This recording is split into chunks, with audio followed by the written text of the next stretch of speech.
ఎప్పటి నుండో బంగ్లాదేశ్ బార్డర్ చూడాలి, మన దేశంలోనే వెస్ట్ బెంగాల్ కానుకొని ఒక ఎంట్రీ ఉంది, ఎగ్జిట్ కూడా ఉంది. అది ఎప్పుడు వెళ్ళాలి ఏంటి అని చాలా చూసుకుంటా ఉన్నాను. మొత్తానికి దేవుని కృపతోటి అస్సాం వెళ్ళే దారిలోనే బంగ్లాదేశ్ బార్డర్ కనిపించింది. మన పోలీసుల్ని కొంచెం రిక్వెస్ట్ చేసి అక్కడి దాకా వెళ్ళి చూసి రావటం జరిగింది. దీనిని బట్టి దేవునికి స్తోత్రాలు, వందనాలు.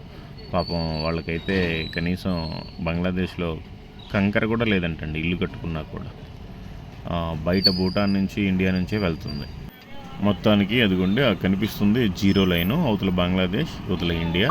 అసలు చాలా మంచిగా అనిపించింది. బంగ్లాదేశ్, ఇది ఇండియా. చాలా రిక్వెస్ట్ చేసి పర్మిషన్ తీసుకొని ఇక్కడ కొంచెం యాక్చువల్గా అయితే ఎలా లేదంట, కానీ అద్భుతం. ఇదిగోండి, ఇది మన ఇండియా లాస్ట్ బార్డర్. ఇది బంగ్లాదేశ్, ఇది ఇండియా. ఓకే, మీకు ఇంకా విషయాలు చెప్తాను. Thank you. Praise the lord.